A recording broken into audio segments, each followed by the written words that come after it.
Tá na hora das notícias do Santa Cruz, do tricolor do Arruda. Técnico Itamar Schulli vai parar no hospital depois da derrota no Clássico. Grande abraço. Boa noite para você, Miguel. Um abraço para você, Maílson. Um abraço para a nossa equipe. Ótima noite também para os nossos ouvintes. É verdade, o técnico Itamar Schulli, no sábado, depois do Clássico, ele teve uma espécie de pressão alta, né? Um leve aumento na aferição da pressão e foi levado até o hospital. Estava muito nervoso, a ansiedade era tamanha, é tanto que ele não concedeu entrevista coletiva e se controlou ao máximo para não desabafar e descarregar em cima da arbitragem da Débora Cecília e do José Romão, que depois acabaram sendo notificados e foram afastados pela CEAF, que é a Comissão de Árbitros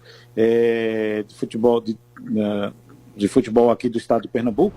Então, o Itamar quis poupar as palavras, mas deixou lá o seu registro do manifesto da insatisfação por conta da arbitragem. Hoje pela manhã no TFC nós colocamos essa fala. E agora à noite nós vamos trazer já como está o estado de saúde do treinador do Santa Cruz. Mas desde já eu tranquilizo a torcida, porque o Itamar, ele passou no hospital, mas no domingo ele já estava trabalhando. Santa fez a reapresentação no domingo e hoje teve o último treinamento antes da partida contra o Retrô, que vai ser realizada amanhã no estádio José do Rego Maciel, no Arruda. Então, esse leve pico de pressão, vamos chamar assim, já foi sanado, ele foi medicado. Depois que passou a adrenalina do Clássico, esfriou a cabeça, ele foi para casa, descansou e no domingo já estava trabalhando normalmente. E hoje comandou o coletivo. O técnico Itamar Schulli, que está bem prestigiado, viu? De acordo com os empresários, futuros donos da SAF do Santa Cruz. Os investidores indicaram, inclusive, a permanência dele no decorrer da temporada, assim, quando o Santa Cruz efetivamente virá uma SAF. O processo eu já expliquei e não me canso de explicar. Vai passar ainda pelo Conselho Deliberativo, aprovado no Conselho, passa por uma AGE, Assembleia Geral de Sócios, para só então essa proposta ser formalizada, homologada pelo Santa Cruz, e o time virá efetivamente uma SAF com 90% administrada por esses dois investidores, o Vinícius Diniz e também o Márcio Cadá. Os dois estiveram acompanhando o Clássico das emoções no último sábado. O Cadá, inclusive, foi às redes sociais, reclamou da arbitragem, falou que já era para ter uma arbitragem de vídeo, e esse pedido, eu já emendo aqui, esse pedido que o Moisés trouxe agora, a nota conjunta, assinada os 3 clubes da capital, mais o Retrô da região metropolitana, eles colocaram essa nota conjunta, uma nota oficial, é o mesmo texto para todos os clubes, ou seja, um discurso único adotado pelos clubes que se reuniram hoje à tarde.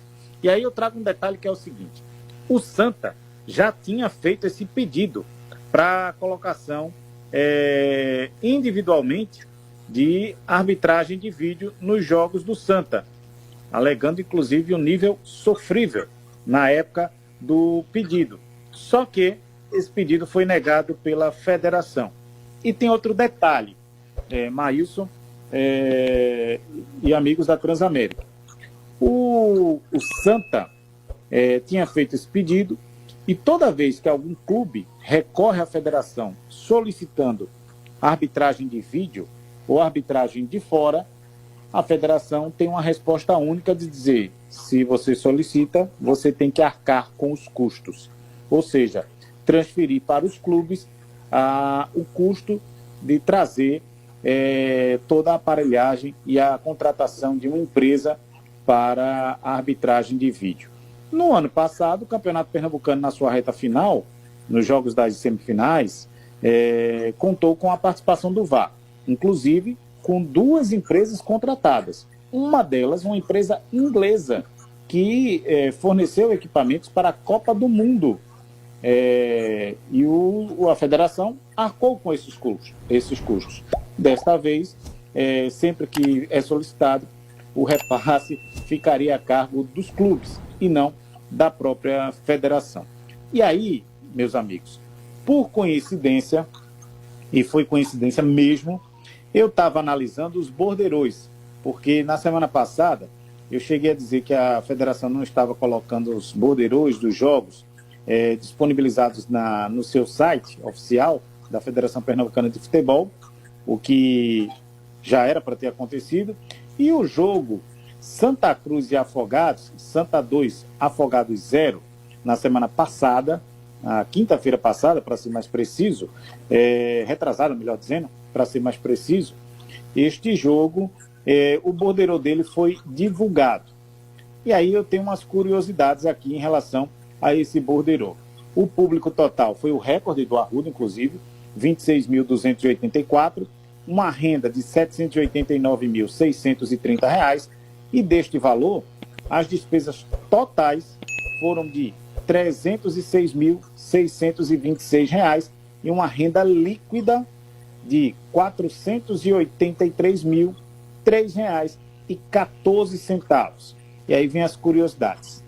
Neste jogo, a federação recolheu 8% da renda bruta, o que foi o equivalente a R$ 63.170,40, 8% direto para os cofres da federação.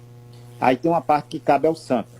Todos lembram que eu falava aqui que no jogo Santa Cruz e 13, no borderô divulgado pela CBF, havia o item alimentação e lanche com um custo total de R$ 25 mil. Eu procurei a direção do Santa, mas ninguém quis responder que lanche caro foi esse de R$ 25 mil para o jogo Santa Cruz e 13.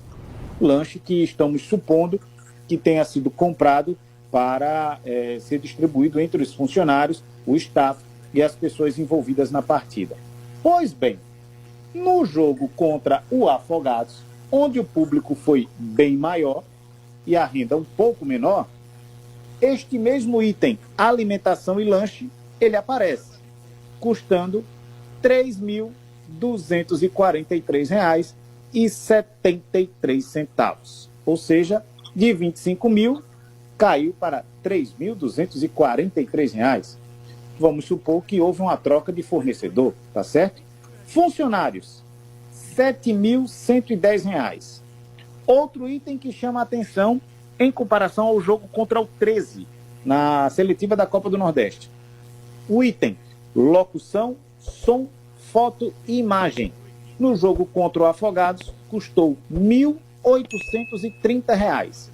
No jogo contra o 13, quase que triplicou não, quadruplicou não, quase que 10 vezes o valor. No jogo contra o 13, a mesma equipe de som, foto, locução e imagem custou R$ 13.900. No jogo contra o 13, aparece a taxa de iluminação no valor de R$ 24 mil. Essa taxa aparece como despesa. No jogo contra o Afogados, essa taxa não aparece. Então, são as curiosidades dos borderôs que estão aí amplamente divulgados para o torcedor olhar, pesquisar e saber para onde vai o seu dinheiro que é pago ao Santa Cruz Futebol Clube.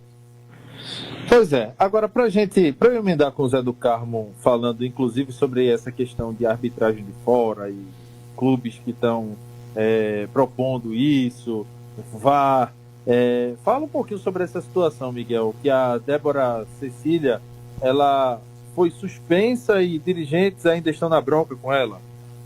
Isso, no sábado, né? Eu ia dizer ontem. No sábado, como o Itamar não falou, o Diego Hidalgo, diretor de futebol, o Alan Araújo, que é um dos nossos convidados hoje do Hashtag da Bola, também foi aos microfones, e eles que tiveram a missão lá de fazer o desabafo, a reclamação e o manifesto em relação à arbitragem da Débora e do José Romão, que foi o árbitro, o bandeirinha número 1, assistente número 1, ligado diretamente na jogada que deu o gol ao Vitória ao Náutico, né? Quando o Mezenga ajeita com o braço. A CEAF, que é a Comissão Estadual de Árbitros de Futebol de Pernambuco, comunicou o afastamento da Débora ainda no domingo e do assistente José Romão por tempo indeterminado. A CEAF, inclusive, reconheceu que houve o toque no braço de Mezenga, considerou o lance complexo e dificultoso, mas não para o assistente número 1, que deveria estar correndo em paralelo a esta jogada.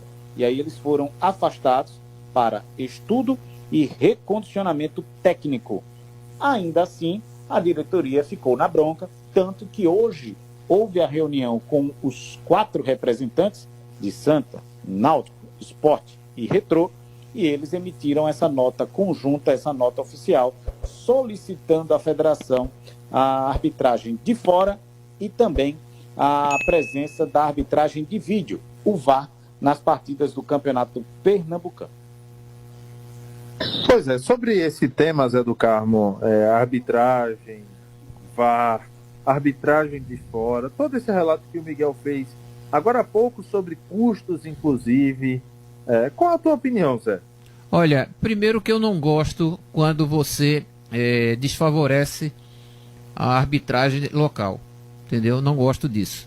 Só que o momento da nossa arbitragem não é dos melhores. Então, por isso que está se buscando, não é, árbitros de fora. Eu, sinceramente, eu fico chateado, não é, quando você vai ter que recorrer a árbitros de outros estados, não é, onde você tem árbitros aqui que você pode considerá-los para apitar e ele vai segurar essa peteca, não tenha dúvida nenhuma. Mas não é, o momento é um momento muito delicado, é um momento onde a insegurança, não é, está no habitat dos árbitros, podemos assim falar, porque a cada jogo que há um erro, não é, parece que contagiam a todos, não é, quando esse erro acontece. E acontecendo esse erro, é claro que sobra para todos. Infelizmente sobra para todos. Não é? Débora Cecília, não é árbitra FIFA, entendeu? Ah, ela errou 2 vezes. Não vejo ela errou 2 vezes. Eu vejo que ela estava num setor onde o posicionamento dela não dava o direito a ela de ver o Mezenga amortecer a bola com o braço. Não é? Ela está numa diagonal completamente diferente já do seu auxiliar número 1. Aí eu jogo a culpa toda em cima dele, porque era ele que tinha que ter levantado a bandeira. Então eu fico triste, sinceramente eu fico triste e não gostaria de falar desse tipo de situação, mas o momento da nossa arbitragem, infelizmente, é um momento inseguro. Então por isso que os árbitros que vão vir de fora, o VAR que vai acontecer, o VAR, isso nunca deveria, não é, estar fora do âmbito, não deveria, não é, porque é de fundamental importância. Você não tem muitos lances que você vê com clareza, então você tem que recorrer ao VAR. Isso é mundial. E aí, porque os clubes disseram que não gostariam de ter no começo do campeonato, e aí, não é, quando se sentem prejudicados é que vão recorrer? É uma atitude dos clubes também que não foi nada favorável aos árbitros e principalmente ao torcedor, que fica esperando para saber qual é a decisão que vai ser tomada, meu querido José Maílson. Maílson. Pois não, Mário. Me permita, estamos aqui recebendo o publicitário Fred Teixeira, torcedor do esporte. O que você está achando dessa situação agora do VAR? Com os 4 clubes pedindo VAR e a arbitragem de fora também, Fred? Mas é uma situação bem difícil, eu concordo bastante com o Zé aí, quando a gente fala da situação e do momento muito delicado que está vivendo a arbitragem de Pernambuco. E isso não é de agora, infelizmente isso não é de agora. Eu vi um pedaço do jogo, eu tive um compromisso, mas vi um pedaço do clássico, mas vi todos os melhores momentos, mais de uma vez. E os 2 lances foram bem absurdos. O do gol foi um lance muito absurdo, sabe? Eu acho que tinha visão, talvez Débora não tivesse tanta visão, mas o Bandeira tinha visão total. Eu acho que o VAR teria resolvido esse problema muito facilmente, sem nem precisar que ela fosse. Bastava a pessoa do VAR dizer assim, ó, dominou com a mão, anula e segue. Nem precisava parar o lance. Nem precisava parar para ela ir lá no VAR. Não, ela parava, analisava. O VAR mesmo já dava para ela o veredicto. Quanto ao lance do não impedimento, que foi marcado impedimento com o carrinho, que é um erro não é um erro de interpretação, é um erro de regra mesmo, é um erro factual de regra, que bola recuada não tem impedimento. a gente ainda vai, aí considera, até a própria federação já explicou a questão de que estava encoberto, o bandeira era do lado oposto, né, mas tinha um quarto árbitro para ajudar, mas como já parou o lance, não tem mais como ela voltar e continuar o lance. Se tivesse o VAR, de novo, se tivesse o VAR, com certeza o bandeira ia deixar o lance correr e tal. E se tivesse alguma irregularidade, ia anular e parava o lance, né? Então, enfim, é muito ruim o que está acontecendo. Eu até citei com você aqui, teve um problema também ontem no jogo do esporte de Caruaru, porque Barleta passou por um jogador, quando foi passar pelo segundo, o cara levantou a perna para parar a jogada mesmo, na altura do joelho, e derruba Barleta, a decisão foi pelo cartão amarelo, e provavelmente se tivesse VAR, o VAR chamaria para uma análise de possível cartão vermelho. Então, assim, infelizmente a decisão de não ter VAR na primeira fase a gente já teve 4 rodadas sem o VAR. Já aconteceu, o pior já aconteceu aí. E se pudesse ser mudada, né, como parece que há um movimento aí dos quatro principais, mesmo que eles banquem, né, que acho que é esse o movimento, estão pedindo VAR e eles vão arcar com as despesas. Embora eu faça coro com o diretor do Santa Cruz, que disse, né, já que tivemos uma arrecadação recorde, a federação tem uma arrecadação recorde e não tem VAR, né? Enfim, não tem uma qualificação melhor da sua arbitragem. É muita coisa para se discutir aí, sabe, nessa questão. Me espanta nosso presidente, o Evandro Carvalho, ir para se eu não me engano, foi num podcast, num videocast, alguma coisa assim, se não me falha aqui a memória, mas eu vi ele falando que Pernambuco tem a 3ª melhor arbitragem do país. Gente, Zé quase desmaia aqui. Enfim, é realmente querer tapar o sol com a peneira, é querer não enxergar os fatos, e que não é de hoje, que não são de hoje esses fatos, né? Enfim, então é muito triste, e eu vejo com bons olhos agora a gente ter VAR imediatamente. A gente tem um clássico no sábado, e que já chega tensionado.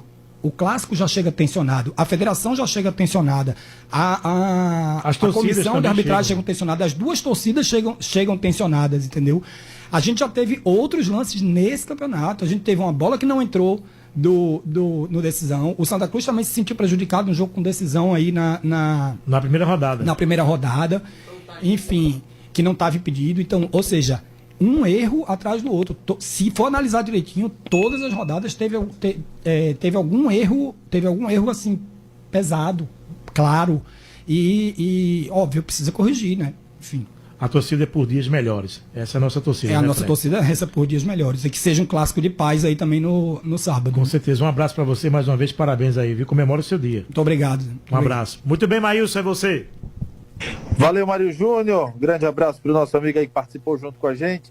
Ô, Miguel, para a gente fechar o noticiário do Santa Cruz, treino define time para o jogo contra o Retrô, Miguel?